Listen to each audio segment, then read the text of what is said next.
बहुत समय पहले की बात है। एक राजा को उपहार में किसी ने बाज के 2 बच्चे भेंट किए। वे बड़ी ही अच्छी नस्ल के थे और राजा ने कभी इससे पहले इतने शानदार बाज नहीं देखे थे। राजा ने उनकी देखभाल के लिए एक अनुभवी आदमी को नियुक्त कर दिया। जब कुछ महीने बीत गए तो राजा ने बाजों को देखने का मन बनाया और उस जगह पहुंच गए जहां उन्हें पाला जा रहा था।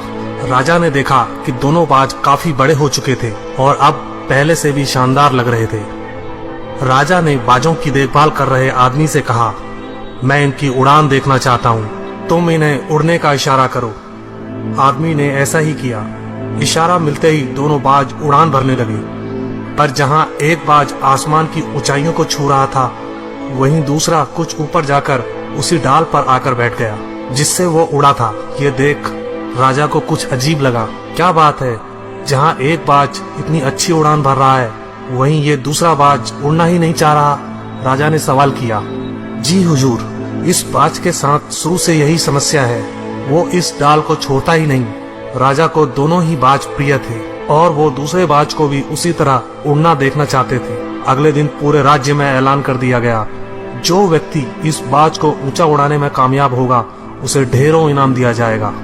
फिर क्या था, एक से एक विद्वान आए और बाज को उड़ाने का प्रयास करने लगे, पर हफ्तों बीत जाने के बाद भी बाज का वही हाल था।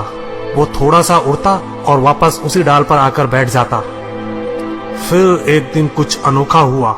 राजा ने देखा कि दोनों बाज आसमान में उड़ रहे हैं। उन्हें अपनी आंखों पर यकीन नहीं हुआ और उन्होंने तुरंत उस व्यक्ति का पता लगाने को कहा जिसने ये कारनामा कर दिखाया था। वह व्यक्ति एक किसान था।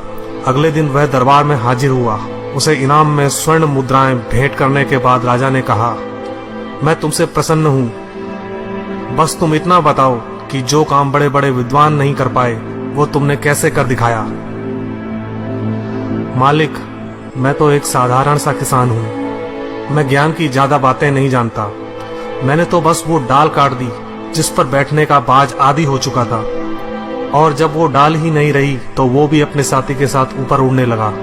दोस्तों, हम सभी ऊंचा उड़ने के लिए ही बने हैं, लेकिन कई बार हम जो कर रहे होते हैं उसके इतने आदी हो जाते हैं कि अपनी उड़ान भरने की, कुछ बड़ा करने की काबिलियत को भूल जाते हैं। यदि आप भी सालों से किसी ऐसे काम में लगे हैं जो आपके सही पोटेंशियल के मुताबिक नहीं है, तो एक बार जरूर सोचिए कि कहीं आपको भी उस डाल को काटने की जरूरत तो नहीं जिस पर आप बैठे हैं।